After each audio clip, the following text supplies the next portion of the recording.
Assalamualaikum, salam budaya, salam kebajikan. Ya, di video ini kami akan mengulas tentang sejarah awal mula kesenian jaranan yang sering kita lihat dipentaskan di mana-mana. Tapi tahukah kita sejarahnya? Untuk itu akan kami jabarkan sedikit sejarah dan kisahnya. Sejarah jaranan.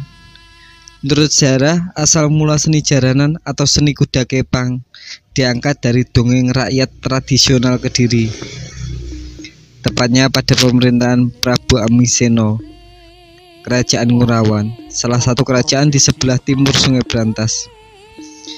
Konon, sang Prabu memiliki putri yang sangat cantik jelita, yang tidak bisa dilukiskan dengan kata-kata, yang diberi nama Dyah Ayu Songgolangit. Saking cantiknya Songgolangit sampai tersohor di penjuru negeri, sehingga banyak raja-raja dari luar kerajaan Kediri yang ingin mempersuntingnya.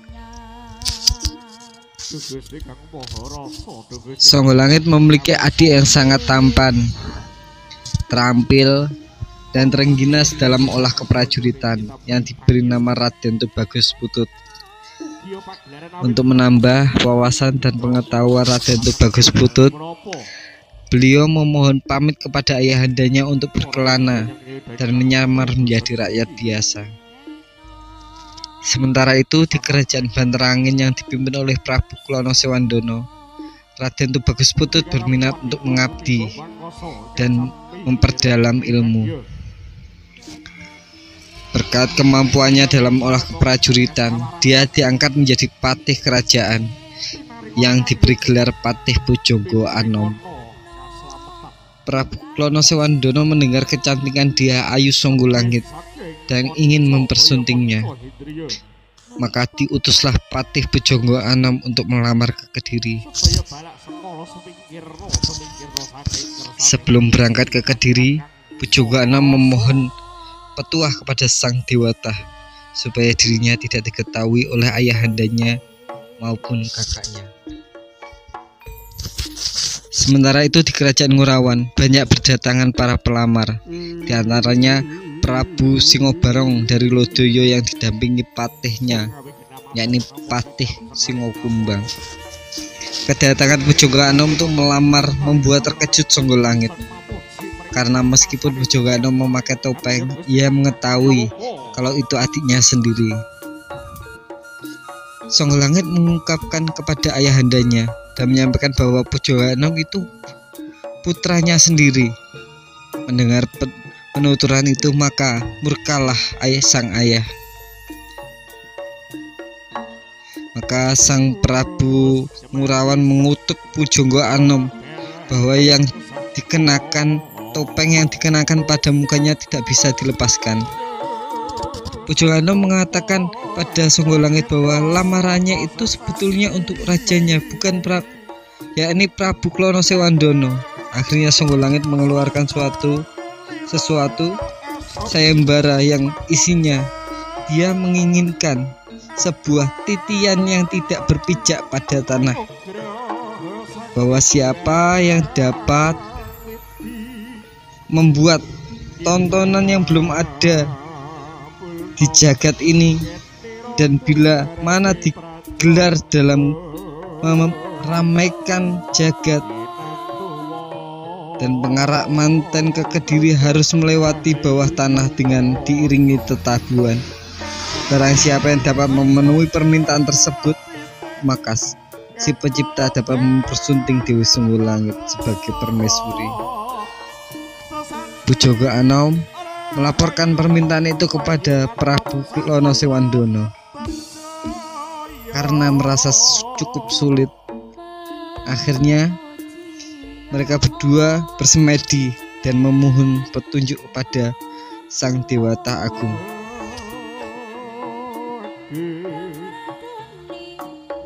Dewata memberikan kubahan berupa batang bambu, lempengan besi, serta sebuah cambuk yang disebut pecut samandiman. Adapun batang bambu digunakan untuk membuat kuda kepang yang menggambarkan sebuah titian yang tidak berpijak pada tanah. Lempengan besi sebagai bahan tetabuhan yang enak didengar. Dalam waktu singkat, Prabu Klono Sewandono bersama Patih Pujangganom sudah bisa memenuhi sayembara dari Dewa Songgolangit.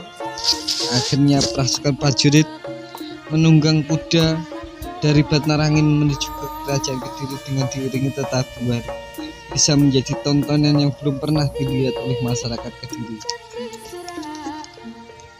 Maka mulailah kesenian itu diberi nama Tari Jaran Kepang yang terdiri dari 4 orang sebagai penari yang menggambarkan punggawa kerajaan yang sedang menunggang kuda dalam tugas mengawal raja. Tarian tersebut diiringi oleh satu kelompok musik Jawa berupa ketukan kenong, kempul, gong, trompet, kencana, dan angklung. Di lain pihak, Prabu Singobarong merasa keduluan oleh Prabu Klono Sewandono. Maka marahlah Singobarong dan terjadilah perang. Klono Sewandono unggul dalam peperangan berkat pecocaman Deman. Singobarong beserta pasrah kepada Klono Sewandono dan sanggup menjadi pelengkap dalam pertunjukan jaranan yang digelar di Kerajaan Kediri. Karena pada dasarnya mereka sangat menyukai musik dan gamelan.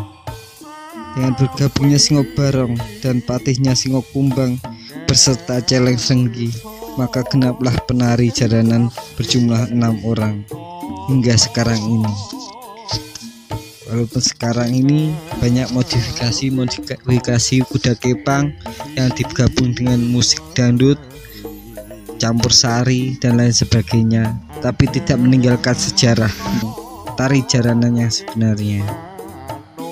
Mungkin sedikit ringkasan cerita tentang asal usul jaranan bisa menambah pengetahuan kita tentang kesenian daerah yang sekarang ini lagi vakum karena adanya pandemi COVID-19, dan kita bisa ikut melestarikan kesenian tersebut bersama-sama. Anak muda bisa dirangkul untuk mengembangkan serta melestarikan kebudayaan daerah kita. Terima kasih. Assalamualaikum warahmatullahi wabarakatuh. Salam budaya.